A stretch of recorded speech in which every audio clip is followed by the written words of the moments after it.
Hey, everyone. Welcome into a 50th edition of West Virginia Live here at the Voice of College Football. And we did take a few weeks off, but we're ready to roll for the off season and can only make this happen with the help of one GBD, Gold and Blue Dude. Head on over to his channel, Gold and Blue Dude. If you haven't already, of course, check out the videos as Chris breaks down West Virginia football, the Big 12 and the nation, conference realignment, and all sorts of other responses to college football news from day to day. GBD, what's going on tonight? Not much, man. It's been a quiet day. I can't believe this is our 50th show. I didn't know that, so that kind of blows me away. And whenever me and you first started talking about this channel, and we wanted to give West Virginia a voice on your network. We had to pick the year where morale sunk to an all-time low at West Virginia because we didn't just have a bad season. We're keeping a coach that nobody wants to keep as of right now. So he has got to perform this year. If he doesn't, then the fan base might turn on the administration. I guess we wanted to test how well we could build a YouTube channel and how quickly. I guess we wanted to put that to the test. Yeah, is what we did. Definitely did. So, folks, as GBD is outlining, we are about 220 some odd subs away from 1,000 on the West Virginia channel. So head on over there. We'll leave the link in the chat. And again, GBD, get his channel, lock in there. And we are going to take you through the off season. We do it right here between the two of us in terms of filling your college football cravings through the off season. So that's what we're here for, to get them through the off season. I mean, we as college football fans, we realize that college football fans get down whenever the off season rolls around. So we're here to get you through it. That's it. That is definitely it. Well, let's talk West Virginia. We've got things to talk about concerning the Big 12, but we'll start with the team that counts here. And, you have some definite thoughts about the recruiting cycle here in 2023. It's National Signing Day a week from, well, not a week from, so we're about 5 days away. Next Wednesday, February 1st, if you're still thinking that old calendar, National Signing Day, of course, just about everybody's already signed and sealed from December. I looked at it this week, GBD, and out of the 100 top prospects, according to 247 Sports, 96 are signed. So there's only 4 guys floating out there from the top 100, and you got to guess 10 to 15 out of the top 300. So there are going to be some announcements made here that are going to be pretty important, but of course, December's taken over recruiting. But we've got, according to 247 Sports, we've got 8 transfers. We've got 1 hard commit. I don't know what the story is on Corey McIntyre not yet signing, but he's still just a commit from December. And then we've got 8 early enrollees out of this class already on campus, winter workouts already with the team. So those guys have a jump start and a bit of an advantage in trying to get some playing time this fall. Yeah, I breathed a sigh of relief whenever it was confirmed that Neil Brown was coming back as the head coach for West Virginia, whenever Rodney Gallagher confirmed that he was sticking with his commitment at West Virginia. That was the biggest signing. I think he could be a Tavon Austin type of player. I mean, they could use him as a wide receiver, as a running back. He's basically an all-purpose type of person. Maybe he wants to play a little defense, and Lord knows that West Virginia needs some help on defense. He would provide some size and speed on the defense as well. So I'm really glad that he didn't change his mind. And I'm pretty excited about Josiah Trotter, the linebacker, and Traylon Ray, the wide receiver, as far as the recruits go. Not our strongest class, 19 recruits, so it's filled up pretty good. But as far as nationally ranked, we're only number 47. Last year we were in the upper 30s. So it took a little bit of a dip, but I think there's some good quality recruits within this. It's just not the volume that we saw last year. And then, of course, everybody's jumping into the transfer portal, and you see all sorts of rankings out there. Who are the 10 best? Who are the 25 best in regards to transfer portal, Mike Norvell at Florida State's getting a lot of pats on the back for what he's done. Of course, some of the likely candidates like Texas, Michigan, USC doing well in the transfer portal. What are your thoughts about Neil Brown picking up veteran players from other schools? Well, we're off to a good start, but we still have a lot of holes to fill, especially on defense. I like the two wide receivers that we picked up, or my two favorite wide receivers that we picked up, Jashawn Polk and Devin Carter, especially Devin Carter from NC State. He has a lot of experience. He's a good playmaker. And, as long as he fits into the offense that West Virginia wants to run, I think he could have a big year this year because, we had some of our leading receivers at the transfer portal. So he's going to get some playing time. He's going to get a chance to shine. So I'm excited about those two guys. And I like Taylor from LSU, the tight end, but I'm just not sure how much West Virginia is going to use him because what I'm hearing is that West Virginia is transitioning over back to the spread offense. Whenever you run a spread offense, there's really not much for the tight end to do other than to block. So I'm excited about the type of offense that we're running. He's a decent tight end. I just don't know how much we're going to see of him because, we're not going to use the tight end that much. However, I'm not bashing the spread offense. In fact, I've done several videos on the fact that every time West Virginia's had a breakout year, it has been with the spread offense. 1988, when we went undefeated to the national championship, Major Harris, that was a spread. 1993, when we ran that two-quarterback system with Jake Kelchner and Darren Studstill, we went undefeated to the Sugar Bowl. Pat White in the early 2000s, and then even with Dana Holgorsen, everybody remembers 2018 because of Will Greer and David Stills. But his most successful season in terms of win was actually 2016 with Skylar Howard, and what do you know? It was a spread offense. So I think our offense is going to be much better. I liked how we ended the year on the offensive side of the ball. I'm still worried on defense as far as our size. We need some size on the defensive side of the ball, especially in the secondary. So Graham Harrell moves on to Purdue. Chad Scott, of course, the new offensive coordinator, elevated from running backs coach. I like it.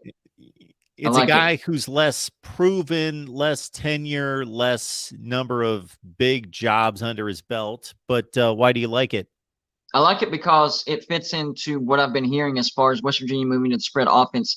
West Virginia's best aspect on offense has been our running game. I mean, it has. Even with a great quarterback like JT Daniels, our best aspect was the running game. So with him moving up to the offensive coordinator, that tells me that, yes, we are going to call a spread offense. It is going to be run heavy. And Garrett Green and Nico Marco, I think we're going to see a lot more Nico Marco as well. He might not start, but we're going to see a lot of him. Those two quarterbacks can turn a busted play into a first down. So I actually like the hire. A lot of people did not like the hire. They wanted to go out and get a high-profile, offensive coordinator. Well, we did that last year, and we saw it just doesn't fit our style. And we got a high-profile quarterback too, but once again, just didn't fit our style. So I actually like this hire, and he's proven that with what he's given, he can do a lot with. So he did great with the running game, and I think he's going to call a good offense. Now, I'm pretty sure he's just a yes man. He's not going to have that much input. But at the same time, I think it fits into what we're going to try to do. Our buddy Colby is taking us off the West Virginia college football talk. He says, hey, Mark, can you ask why GBD doesn't have the Slob Olympic trophy engraved yet? No, that's just more Georgia fans that like to trash talk me about that. I've been messing with them, so they make it a point to mention that all the time. What's the backstory on this? The backstory is, well, I won the Slobs last year. It's an annual competition with a lot of YouTubers. I won it last year. There was a little controversy in all that, and then the whole engraving thing. It turned into something basically. They're having fun with me, and I'm having fun with them. Nice. That's all right. That's all right. Good stuff. And the Slop Olympics should be coming up here in the next couple months, right? Yeah, it's in early March, actually. Funny thing is, all right, let me explain my personality a little bit. So I don't have a problem with authority, not at all. But sometimes I have issues with, you need to get this done now and a certain way. I don't respond well to that. So, everybody was saying you need to post a picture to prove that you've engraved that thing. So and I haven't done that. So I'm letting them think whatever they want to think. That sounds familiar of a few stories I was telling this week about getting kind of these fake mandates from certain people and not responding well to that. No, Yep. don't There you need go. that.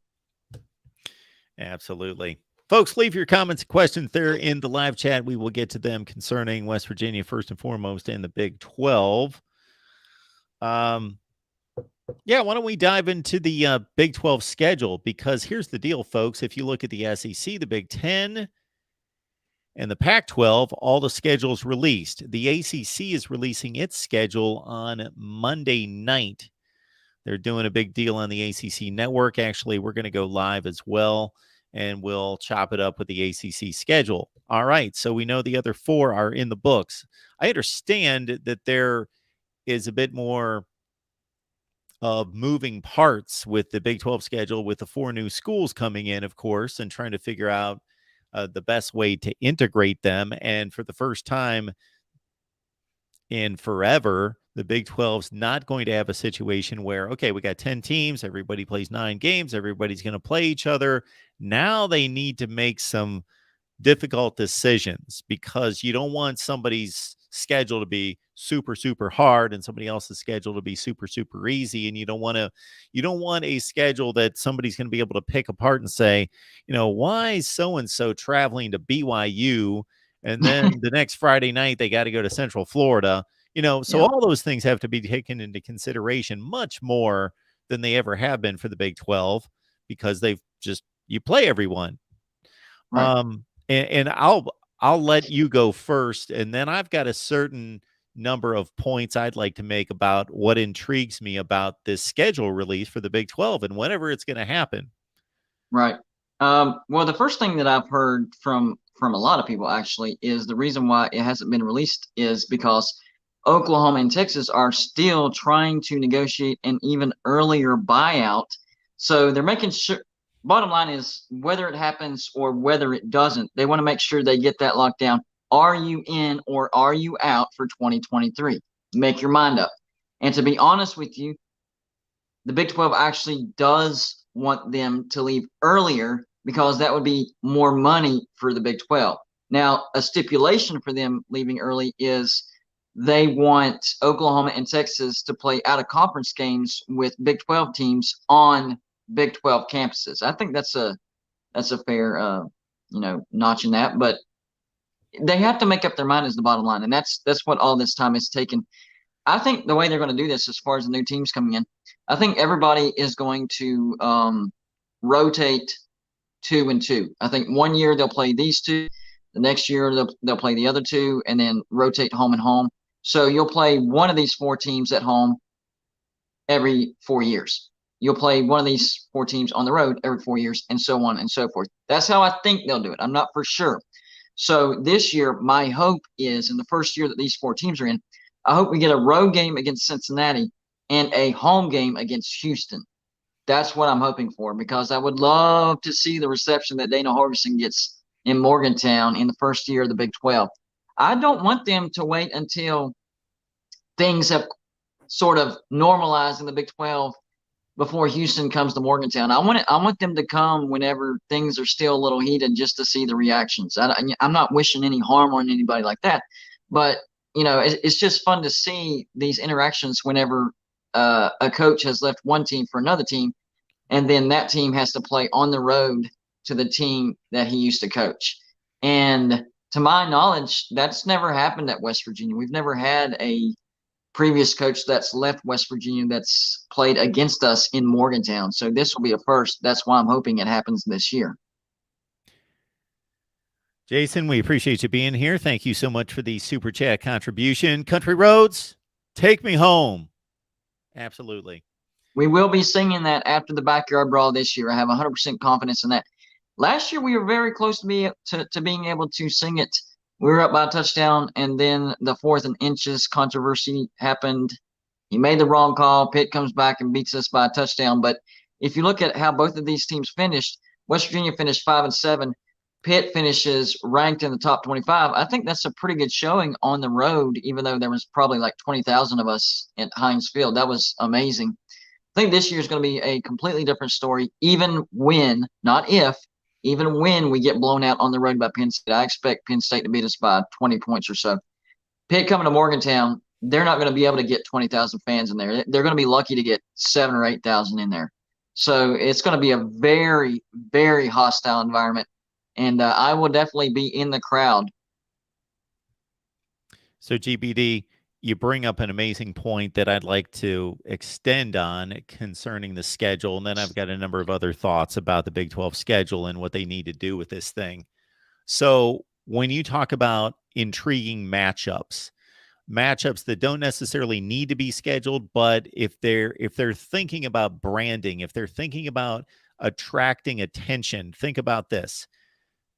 If you look at, there's a site that I go to, and I would put it out there if I could remember the name of it. But anyway, if you just Google college football TV ratings, you'll find this site, and they list the TV rating and the number of viewers for every network game every week. And I mean network, I mean Big Ten Network, ACC Network, all the way through. There's something that becomes very obvious. The Big Ten and the SEC have the highest rated games by far. It's not even close. Okay, if you're the Big 12, you do what GBD is suggesting here. You look for interesting matchups, things that are uncomfortable, like Dana Holgerson having to play in Morgantown. People are going to be interested to see that scene. You look for things like that. I would make Texas and Oklahoma take all these trips. I want to see Texas go to Florida and play Central Florida. It's just an interesting game. Texas, once they go to the SEC, they're not scheduling UCF. They're not going to go to Cincinnati. Make them go. I want to see those games. Got to see those games. BYU embarrassed Texas back-to-back years, about close to 10 years ago. Make them have to play them again. I just think that you got to create enough buzz. And it's similar to what we talked about during bowl season, GBD, when we talked about, there's all this controversy and discussion about how much does bowl season mean. And you got old guys like me that still love bowl games, but you got a newer generation that say, you know what, give me the playoff games. I don't care about the bowl games. They're meaningless. Well, you make them not meaningless, and you make them interesting by creating storylines. Notre Dame and LSU, Brian Kelly just left Notre Dame to go to make them play in a bowl game. Interesting matchups that people are going to be like, oh, I want to see Brian Kelly. Is he going to beat Notre Dame? You take advantage of those kind of situations, and there's a ton of them out there. And you can do that. And sure, it would make it more difficult to create balance within the rest of the schedule, but it can be done. That's why I think they need to get rid of conference tie-ins in these bowls, because it's creating matchups that people are not interested in. I mean, Florida versus Oregon State. Everybody knew that Oregon State was going to beat the brakes off of Florida going into it. Like, they knew it, and it happened. I would have liked to see LSU versus Notre Dame, and they were but instead we got, Notre Dame versus South Carolina was a good game. It was, not going to lie. Yep, absolutely. But compared to a Notre Dame LSU, I bet the ratings wouldn't have been even close. Not even close. LSU versus Purdue, nobody wanted to see that. Yeah, we actually saw a good example of it the year before. Excuse me. Meaningless Gasparilla game, Gasparilla Bowl. But UCF played Florida. The stadium was packed.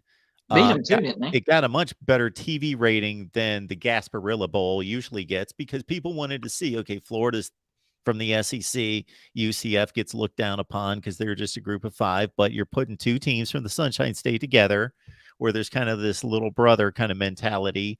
Put them together on the same field, and let's see what happens. It's interesting. Yeah. I like that Cure Bowl whenever Liberty played Coastal Carolina. Two brands that nobody even cares about, but both of those two teams had an amazing Cinderella season. They got matched up, it turned out to be an amazing game. Hugh Freeze almost gave that game away. So many storylines went into that game. Turned out to be one of the best games of the entire bowl season. Absolutely.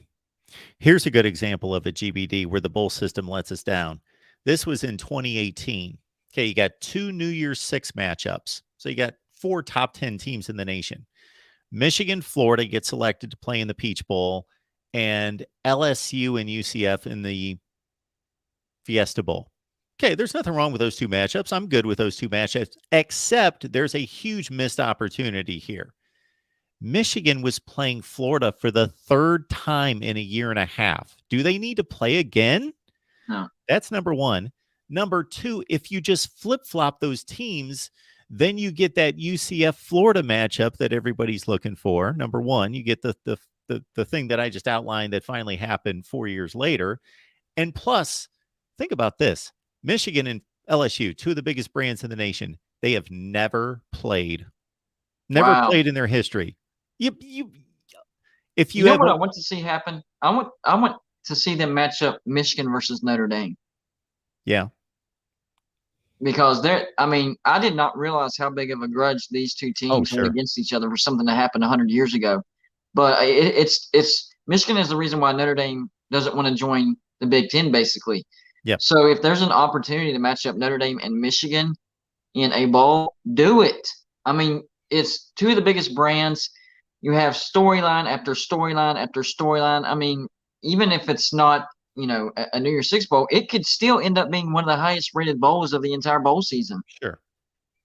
Yeah. All you do is you could do it this way. Just have the bowl system play out the way it does already. But then once those matchups are made and the different bowls have made their selections, you don't release the matchups yet, and you have an oversight committee look at it all and give them 5-6 hours so you can still release it on Sunday after championship Saturday.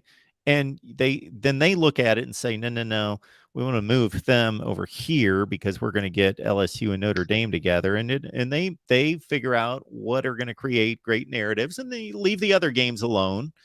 And there you go. Definitely. I agree with that. I like it. I think the first step is you have to get rid of conference tie-ins. And I know a lot of people, SEC, well, that might hurt the SEC. No, it wouldn't. You would still get selected as much as you do, maybe even more. You might get more bowl slots, and they're going to be more interesting matchups. You're not going to see a Florida versus Oregon State. So I understand the concept behind conference tie-ins and how it, ties into the payouts to these conferences. But at the same time, it's turning into nonsense. There has to be a better way to where these conferences are going to get, the same amount as they're getting now without saying, all right, you are tied to this bowl and you will play the 5th place winner of this conference, no matter what. Whether it's mismatched and you're going to blow them out, doesn't matter. You 2 are going to play. That's the way that people don't realize this. The way that conference tie-ins are laid out right now with these bowls, the bowl committee really doesn't have a choice, because when you look at the lineup, it's like, in this bowl we have the runner-up. Well, a good example was LSU versus Purdue. It was a bowl that matched up the runner-up of the SEC versus the runner-up of the Big Ten, and that's how that bowl was laid out because of the tie-ins. So no matter what, in another bowl, it's like the 3rd place Big 12 team is going to play the 5th place Pac-12 team no matter what. And that's what really messes things up, because you don't know who's going to fall on that slot from year to year. And you end up with these wacky – and the thing that they use is, well, it's setting up matchups that, nobody's seen. So that's what we like about this. Yeah, that doesn't necessarily mean it's a good thing. Some of these matchups haven't been seen for a reason. People don't want to see it. So don't try to create a matchup just because nobody's ever seen it. That doesn't mean it's automatically going to be interesting. True. And a lot of what could be rematches, we certainly don't want to see. So, for example, Kentucky and Iowa. Oh, my gosh. When I saw that bowl matchup game this year, they played in a bowl game last year. Why are they both playing of them again? were boring. Why are they playing again? I don't know. The same thing happened. I don't know if it was back-to-back years, but I remember Michigan and South Carolina kept playing each other in the Outback Bowl. Yeah. They kept playing each other in the same exact bowl. Hello, Yeah. that should Ohio tell State and them South there's a Carolina problem. played, yeah, back-to-back years in the It Outback was Bowl. ridiculous. Yeah, when Yeah. I saw that come out, Iowa versus Kentucky, immediately the Outback Bowl between Michigan and South Carolina popped in my head. Which, the one where Jadeveon Clowney had that crazy play, that was an awesome game. But that was an awesome game. That doesn't mean, well, we're going to try to replicate that game next. No, that's not how it works. You just don't know, and people don't want to see that. That matchup between Iowa and Kentucky was boring last year, and it was even more boring this year with Iowa blowing them out 21-0. All right, we're talking West Virginia in the Big 12 right here at the Voice of College Football. Check out GBD's channel, of course, Golden Blue Dude, and all his latest video posts. Get on over to the West Virginia channel. We're trying to build something there. We're about 200 plus subs away from 1,000. If you know anything about YouTube, you know 1,000 is key. So get us to 1,000, and we will be happy, and we will give you a lot You of don't credit have for to be a that. West Virginia fan, and you don't have to watch the videos all the time. We just need your help. And also over there is a video where GBD and myself interviewed West Virginia Athletic Director Ren Baker. So just to get insight into the athletics program and specifically football, it's a good listen. Give it a look. Again, Ren Baker, West Virginia Athletics Director. It's posted on the West Virginia channel. On top of that, I'm not going to ruin it for you, but I want to keep people interested. Mark has a big interview related to West Virginia. You don't want to miss it. I don't know the timing of it, but we have it set up. It's going to happen, and I'm telling you, it's an important one. You're not going to want to miss. You're not going to want to miss it. It's going to be a good one. When Joey told me, I was like, "What?" I am looking forward to that. Joey's amazing, as we both know. So thanks to He's the Joey. most connected person I've ever met in my entire life. It is amazing. It is amazing. I've got more to say about this Big 12 schedule because, again, this fascinates me. Yeah. With Texas, Oklahoma staying in the Big 12, we think GBD outlined some situations out there, some clues that lead us to believe that things are still not necessarily set for sure. So, ain't that crazy how we got to word that? Golden Blue Dude said some things that might be a clue about something that might happen, but we're not for sure about it. That's where we are with the Big 12. Just a lot of uncertainty. But for the this SEC, year, like I said earlier, I'm hoping we get Cincinnati on the road and Houston at home. And this is supposed to be our year where we get Texas and Morgantown. So I'm really wanting Texas this year. That way we can at least play them one more time in Morgantown. So here are my other thoughts about the Big 12, and I'll get it to West Virginia here in a second, but I'm going to point out Houston first because they have a lot of old standing traditions and rivalries with some of these schools going back to the old Southwest Conference that went under in, I believe, 1994. And so you got Houston, TCU, Baylor, Texas Tech. You wonder if the Big 12 is just going to make sure those teams play all the time, every year. We'll see. I would say so, probably. Getting it to West Virginia, I got to think, number one, West Virginia is happy that there are going to be other kind of outliers in BYU, UCF, Cincinnati, and they're not the only one that's separated geographically from the rest of the conference. And I got to think, do you agree with that West Virginia and Cincinnati need to play every year? Oh, yeah, absolutely. 100%. Like, just make that a yearly thing. Yeah. UCF doesn't have to be a yearly thing. That can be an every other year type of thing. But West Virginia and Cincinnati, that has to. I actually like West Virginia and Houston every year. I know Dana Hargison's not going to be there forever, so eventually it'll be like, meh. But, you might as well try to take advantage of that matchup while it exists, as far as making money off of the hate, well, not really hate, but, dislike, disdain between West Virginia fans and Dana Hargison.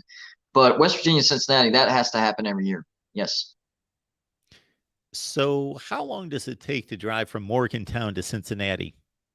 Well, it's, the state of West Virginia is bigger than people realize. Number one, a lot of curves.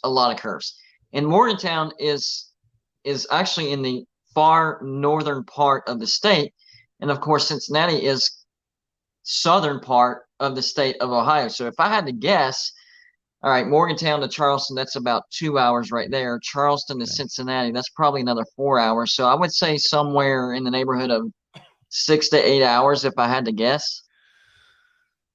Wow. So you overshot it. I was thinking less. I undershot it. I thought they were just closer than just because I think West Virginia, Ohio, they're right there, but Cincinnati's on the other side of the state. And like you say, Morgantown's buried in the middle of the state. 308 miles, 4 hours, 45-minute drive. Ah, overshot it by about an hour. So 445, I was going to guess more like 3 hours, but yeah, Morgantown That is surprises me though, like 440, less than 5 hours. That because I mean you're having to traverse basically the entire state of Ohio because Cincinnati's on the western section of Ohio. And maybe there's a faster route that I'm not thinking of that goes on the west side. I'm thinking coming down 77 and shooting across 64. Maybe there's another route that goes across the Panhandle and down the Heart. they're That would going explain it. Morgantown shooting up. I don't know what route this would be, but shooting straight up toward Pittsburgh. Oh, okay. So they're going up and then back down. Then you're shooting all the way across to Columbus and down to Okay, Cincinnati. I got you. Yeah, that's a back way. I see. I'm always thinking from the south because I always go up to Morgantown from the south.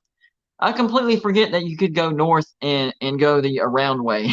You go my way and you will end up going 6 to 8 hours the Yeah, long there way. there is not a great way to get started on that trip. You're kind of going the wrong way for Yep. maybe the first hour, but you need to get to the major routes there, And 70 you and have to go through 71. Pittsburgh, Yeah, well, according to this, you don't have to quite or at get to least Pittsburgh. close. Yeah. Okay. Because I was thinking, okay, Cincinnati, that can be a natural rival, and that game should be played every year. I agree But with that. Definitely. And, they do have a little bit of history in not a lot, but a little bit. do we know the last time they played? That I don't know. I'm not sure how many times they've actually played or the last time they played. Kind of, it's weird. It's almost like the Louisville situation where I remember having some great games with Louisville, but I don't remember. I don't remember when exactly the last year was. Although it would have to be in 2011 because they were still in the Big East whenever we left. But I don't remember how many times we played them, but I remember a lot of great games with Louisville. I think that's an underrated. If the ACC goes down, I've made this crystal clear because I think a lot of people misunderstood me whenever I was talking about West Virginia to the ACC. A lot of people thought that I meant that I don't like being in the Big 12 because I don't like the Big 12 conference. That's not what I was saying. What I was saying was I didn't like being in the Big 12 because we didn't get to play our rivals. If the ACC collapses and the Big 12 goes out and gets Pitt, Louisville, Virginia Tech, if possible, uh, maybe a Syracuse, then I'm fine. I have nothing against the conference itself. It's just who we play, more importantly, who we don't play. And if we were able to schedule our rivals out of conference every year, like, Clemson and South Carolina are able to do, then I would be fine. That's the biggest thing that I don't like about the Big 12 is we don't have any of our rivals. I mean, Cincinnati, that's still not a rival. I mean, it could develop into a rival, I guess. It's in close proximity. I like the travel on that as far as the road game goes, but they're still not a rival.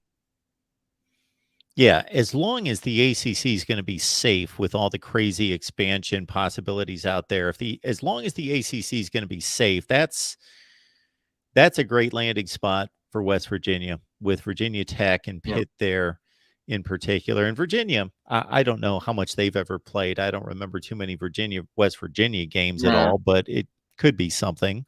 they're in the Richmond area. But as far as the ACC goes, and the reason I made so many videos about it back whenever the Oklahoma and Texas thing happened is because there were real talks going on between West Virginia and the ACC. I know that for a fact, 100%. And I've seen here recently in the last couple of months, different news outlet. I saw something from Heartland's confirming that, just different news outlets confirming that, yes, they did talk. I don't know what, and I even know one of the stipulations for West Virginia getting into the ACC, and that was extending the landing strip of the airport in Morgantown by 1,000 feet. And it just so happened that they extended it by 1,001 feet. So there was a lot of things that, pointed to they were trying and they were talking, but for whatever reason, I'm assuming because I haven't heard anything else. The people that were telling me that stopped telling me that. So I'm assuming things fell apart for whatever reason. I don't know that for sure. West Virginia to the ACC just makes too much sense. If you look at the map of the ACC, West Virginia is actually a hole in it. The ACC goes completely around West Virginia except for the state of Ohio, and it's like a hole there. You see a gap between Kentucky, Virginia, and the state of Pittsburgh, and you have that West Virginia shaped hole right there. So they would fit in perfectly like a puzzle. And I would say bring in Cincinnati as well, and I think it would fill it out. Notre Dame would be the perfect candidate, but we just never know if Notre Dame will have a joining conference. I'm in the process, everyone, of posting the Ren Baker interview that Chris and I had with the West Virginia athletic director in the chat. So check it out. And we very nicely, in a very kind way, kind of presented, okay, you're in charge of the athletics department. You hire and fire people. You have to evaluate coaches. What are some of those things that you're looking at? What is your approach to evaluation of head coaches? And of course, we're talking about Neal Brown. So GBD, what are your thoughts about Neal Brown and what he needs to do to keep his job this year? Well, first of all, our defense has got to get to at least average. We didn't just have a bad defense last year. We had a non-existent defense. I mean, the hole in the middle of the field was wide open. If you wanted to throw the ball, you threw it to the middle of the field, and it was guaranteed for 20 yards right there. So we need size on defense, and the defense has got to improve dramatically, especially against the pass. I think Neal Brown is on the right track on the offense because from what I'm hearing and all the signs that we're seeing, West Virginia is headed towards the spread offense. So I think we'll be fine on offense. What he needs to do is figure out a way to where even in a loss, we got to be more competitive. These lopsided losses that don't make any sense have got to stop. They've got to stop. And on top of that, I think at bare minimum, 7-5 has to be the bottom of the barrel for this year. You have to go 7-5, otherwise you got to go. This is year 5, people. Year 5. It's not year 1. It's not year 1.5. He's deep into his tenure.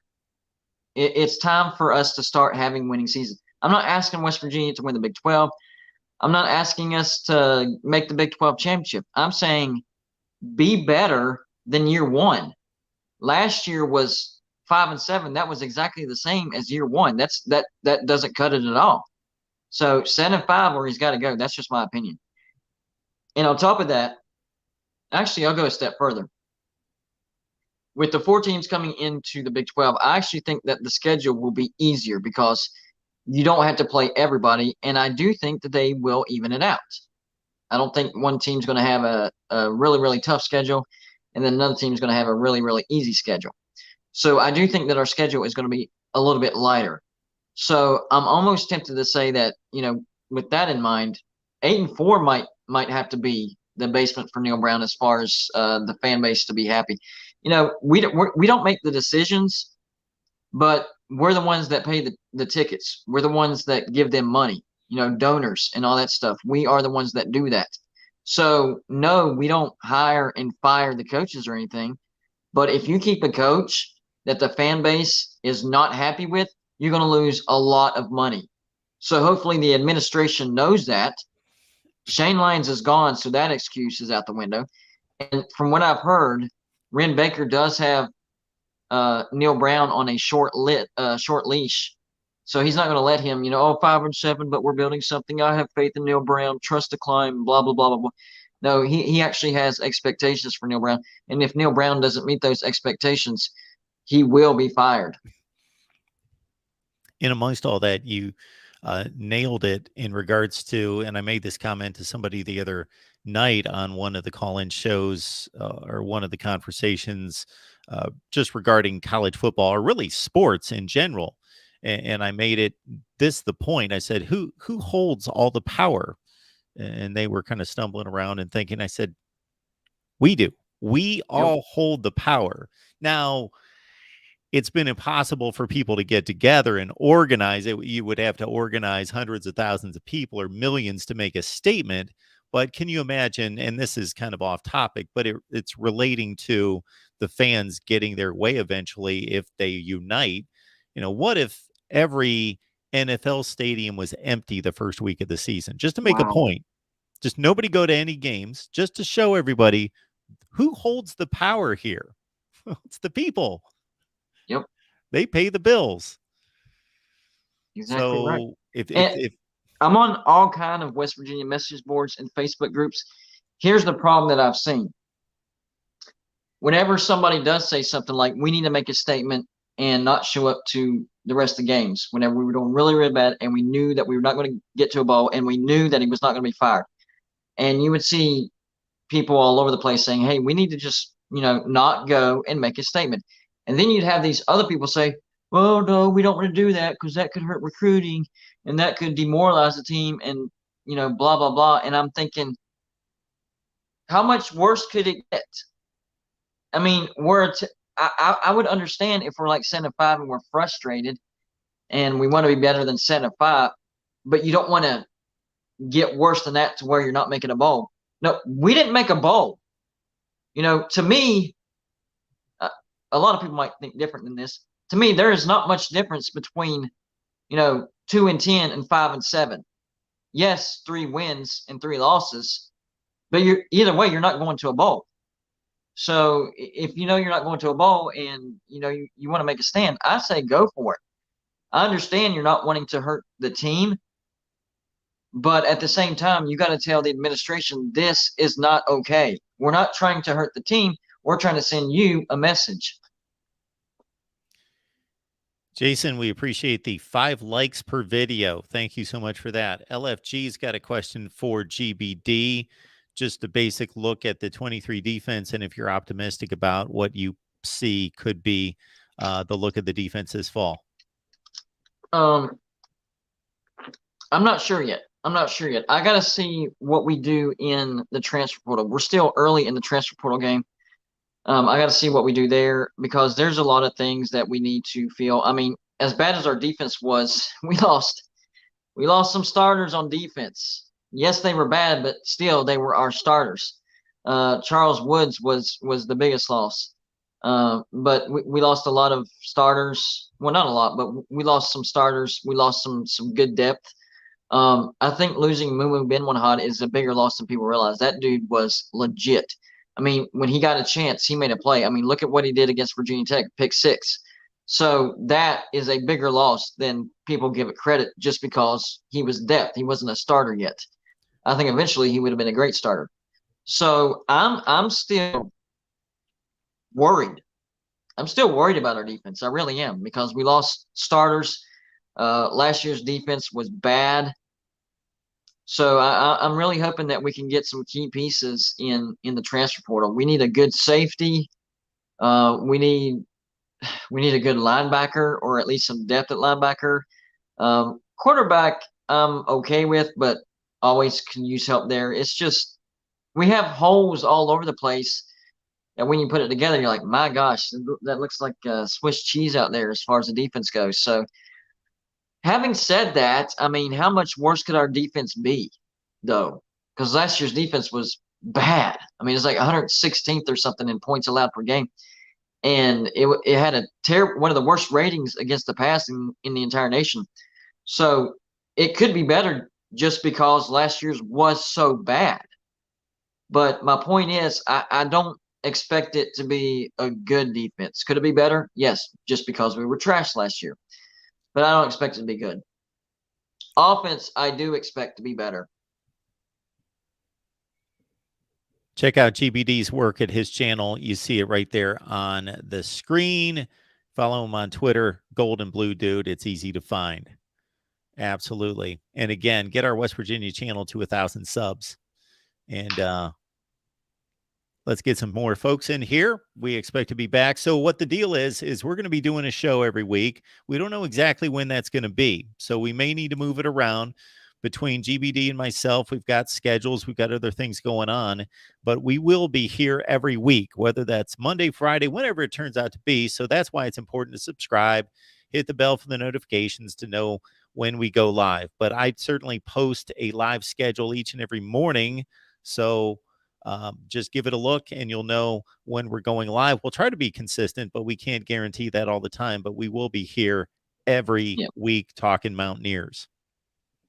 Exactly right. Hey, life happens, especially for isn't it weird that during the regular season, it seems like not as much stuff is going on around you, but once the off season happens, there's a lot more, and you're like, man, why wasn't it like this during it's like the regular season and what you had to do for that was your chaos. Now that's the off season, it's the rest of life that becomes your chaos. No more truer words have been spoken. There you go. All right, GBD, we appreciate you being here. I'm going to be back in just a few minutes. I'm going to run through my 1 through 131 rankings for the 22 season. I usually get those out much sooner, but a lot of things going on in life and was not able to get to this until just a few days ago. So we'll have some fun with everybody calling in and they can take shots at my 1 through 131 rankings for 2022. Having said what I've said so far, my prediction as of right now is 6-6, barely getting to a bowl.